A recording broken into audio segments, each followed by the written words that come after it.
I laughed at my neglecting parents' face when they tried to reconnect with me. It was so satisfying and liberating. Trigger warning.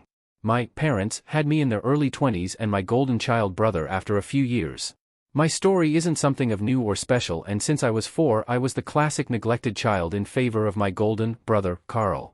I can stay here hours talking about how my parents didn't even remember when my birthday was, the times when they left for vacations and I was relegated at home, or the times when my father, Dan, tried to lay hands on me and I always give him back all my frustrations and anger issues.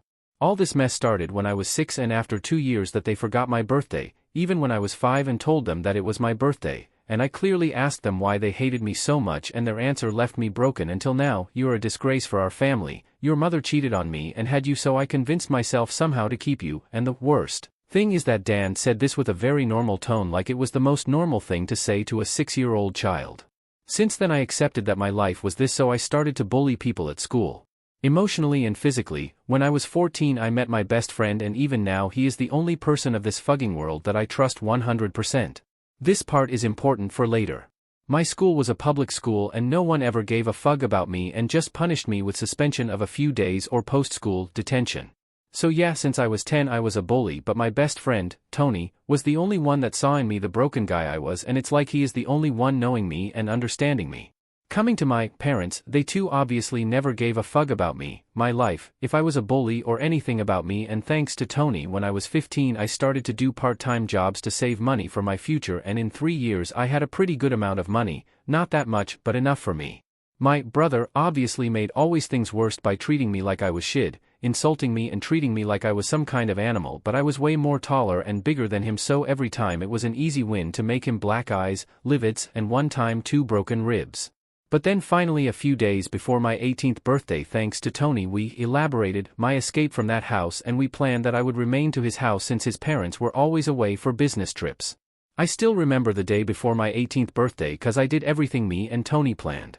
Packed my stuff, left a note on the table in the living room, full of insults, swears and harm wishes to my parents and brother. I put my phone on that table with the letter, I already had a new one with a new number, and then left. The day after, me and Tony went to a bar to celebrate, and I just remembered being drunk as shit for the whole day, hahaha. Well, 10 years passed by and my life improved in this years cause me and Tony started our business and now is going extremely well. I have finally my own house, my own cars, and I live alone like I always dreamed. But these are only the good things cause the bad things are way more and still very present in my life and mind. I still hate them all, I hope every day for their passing, and I still can't trust anyone or just see the worst in people, obviously Tony apart, but I'm okay with this and would never change. So my life was going okay when a few days ago, before going on to do my job, I saw them, my parents. I hoped many times for their premature passing, but unfortunately it never happened, and seeing them there where I work just raised my anger and frustrations. I tried to ignore them, but they blocked me and started to do all that ugly shit of hugs, kisses, asking me how I was, how my life was going, and all this shit for like 20 minutes. I standed there with my fists ready to do what I wanted, but seeing me like this unfortunately made them scared, and they started talking about their life, that they were in debt for my brother expenses, they absolutely needed money, and this type of BS. In this time I didn't said a word to them, and after they finished I couldn't control it anymore and I started laughing my bottom off for like 3 minutes. After I finished laughing I make my way to enter, and before they could anything I instructed the security there to never and for any reason let them in, and if they would force their way the only solution was to call the cops. Obviously they tried to go in, but cops were involved and they were brought away. When Tony knew about this shitty situation he was worried that I would have killed them both there on the spot, but I assured him that the cops dragged them away.